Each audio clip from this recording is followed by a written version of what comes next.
En gros, ce qui est dangereux sur les réseaux sociaux, c'est juste le fait que les personnes s'arrêtent à un mot, s'arrêtent à une image, mais ne vont pas dans le fond. Mais à côté de ça, nous, ça nous a servi aujourd'hui d'avoir une dimension nationale, car on l'a très bien utilisé. On l'a utilisé à bon escient. Et surtout, on a fait comprendre aux gens que aujourd'hui, on doit tous être notre propre média. Aujourd'hui, avec la force des réseaux sociaux, à bien utiliser, on peut faire des vraies consultations populaires. Et nous, c'est dans cette idée-là, on veut y aller avec les réseaux sociaux. Par rapport à l'éducation sexuelle à l'école élémentaire, déjà, je ne sais même pas comment on peut donner ce terme éducation sexuelle, quand on parle d'élémentaire, déjà pour commencer. Ensuite, moi, ça a été un tournant politique pour moi à titre personnel, surtout dans la vision que j'avais de la gauche. C'est-à-dire, au lieu de ramener un débat intelligent qui fait élever les consciences et qui fait comprendre qu'on a tous le droit de pouvoir réfléchir pour l'éducation de notre enfant, ou du moins l'instruction de nos enfants, eh bien, ils ont ramené plus de la haine à ce débat-là. Et moi, ce que j'en pense, que nous, on en pense surtout nous, le mouvement de la Révolution est en marche, c'est qu'il y a beaucoup de personnes qui se servent de cette loi de 2001 et la circulaire de 2003 afin de faire la guerre aux soi-disant religieux ou aux soi-disant conservateurs. Et c'est une réalité. Et aujourd'hui, la droite ou l'extrême droite a instrumentalisé ce débat afin de rattirer tous les religieux ou les fondamentalistes, comme on peut appeler.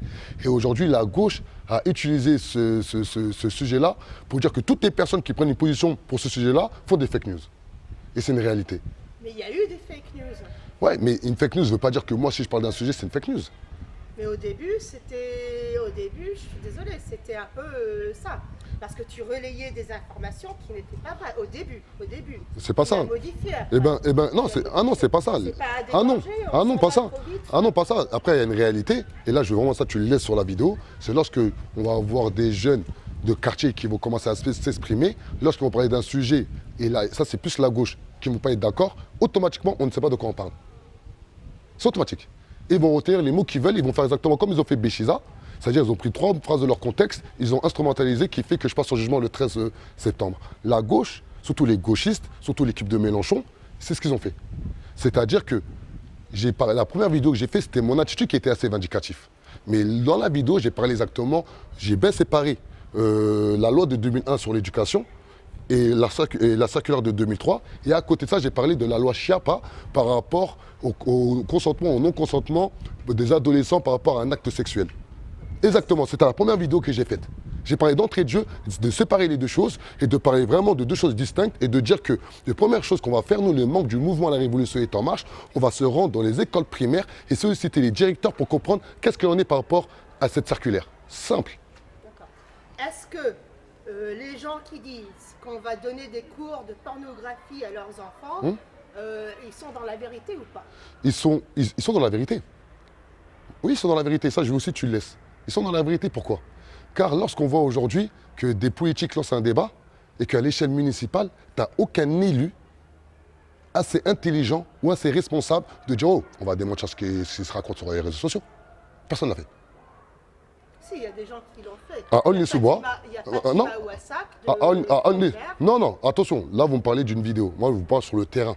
Il faut sortir des réseaux sociaux. Sur le terrain, prendre des tracts, se poser avec une équipe, c'est-à-dire l'élu à l'éducation de la ville ou quoi que ce soit, se pose avec des agents de la ville, c'est-à-dire les structures jeunesse, les tissus associatifs, les structures de centres sociaux, et tout, etc. Dire, oh, là, il y a un phénomène grandissant sur les réseaux sociaux. Nous, dans notre ville, on va faire une vraie campagne de communication, dire c'est quoi la loi de 2001, c'est quoi les circulaires de 96, de 98 et de 2003, et donner des vraies informations, comme nous on l'a fait.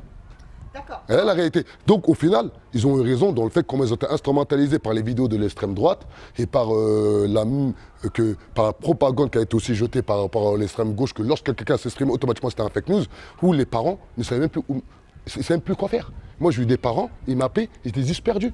Ils me disaient, Adama, j'entends ça, Adama, j'entends ça, Adama, j'entends ça, on me dit, on fait quoi? C'était ça la question, on fait quoi?